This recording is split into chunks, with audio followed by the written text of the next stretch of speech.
Marxismo cultural é uma teoria da extrema-direita que adora bancar a vítima, mas esquecem de casos como o de Anders Breivik, que matou os jovens social-democratas porque acreditava que o partido estava envolvido em uma conspiração marxista cultural para minar os valores europeus tradicionais por meio de imigração em massa do mundo islâmico. O conto de fadas varia na narração, mas a teoria do marxismo cultural é parte integrante da vida de fantasia da direita contemporânea, que depende de uma história louca e distorcida das formas mais bizarras. A teoria começa nos anos 10 e 20 do século XX, quando a Revolução Socialista não se materializou para além da União Soviética. Então os pensadores marxistas como Gramsci e Lukács tentaram explicar o porquê disso. Em suas análises, o problema foi que a cultura e a religião teriam impedido a revolta do proletário, e a solução seria uma longa marcha nessas instituições que impediram a revolução.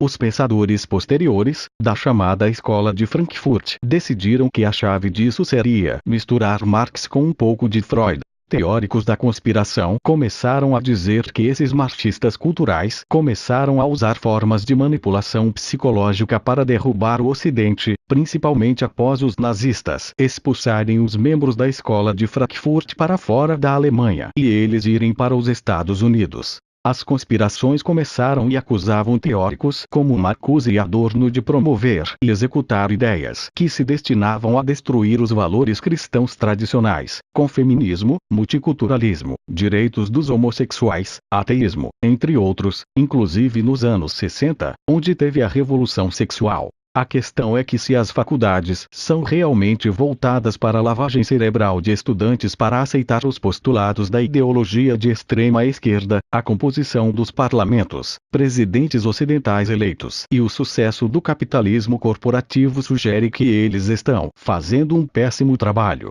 Qualquer um com 2 neurônios e que tenha a capacidade de olhar 3 décadas da política não vai pensar em um trunfo da esquerda. O perigo da teoria do marxismo cultural é que ela é descaradamente antissemita, pois parte da ideia com base na ideia de que judeus são como uma quinta coluna para derrubar a civilização ocidental a partir de dentro. Um dos principais criadores dessa teoria maluca é William S. Lynch, um extremo conservador americano, que tentou construir novas bases de ativismo de direita conforme a Guerra Fria estava chegando ao fim. Quando ocorre a queda do Muro de Berlim, o argumento da Guerra Fria e o medo comunista diminuiu, e os conservadores entendem que precisam de uma nova estratégia, e Lynch cria a estratégia central para os republicanos dos Estados Unidos, criando um novo tipo de inimigo social para a direita se mobilizar contra. Junto a isso, o debate sobre economia e o declínio econômico americano fez os conservadores abraçarem uma política centrada em valores culturais, como família, educação, moralidade, entre outros.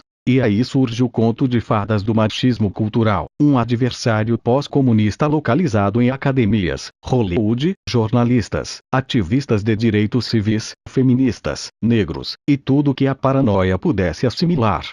As mudanças do debate econômico e o início do declínio americano exigiu que conservadores abraçassem uma política centrada em questões culturais, ou seja, a família, a educação, crime e moralidade. O conto de fadas do marxismo cultural havia proporcionado um adversário pós-comunista localizado especificamente no domínio cultural, desde acadêmico até Hollywood. Isso tem sido um pilar do ativismo conservador desde então. Lynch então se torna uma figura icônica. Sua história do marxismo cultural provou ser durável e útil para os movimentos conservadores, pois permite que as pessoas que são vítimas do sistema apontem para algo onipresente que está tentando destruir tudo o que é bom no mundo. O marxismo cultural criado por conservadores oferece a explicação para o declínio das famílias, de pequenas cidades, da autoridade patriarcal, sendo uma vasta conspiração de esquerda, enquanto omite que o próprio capitalismo e suas crises erodiram os padrões de vida e as estruturas das relações.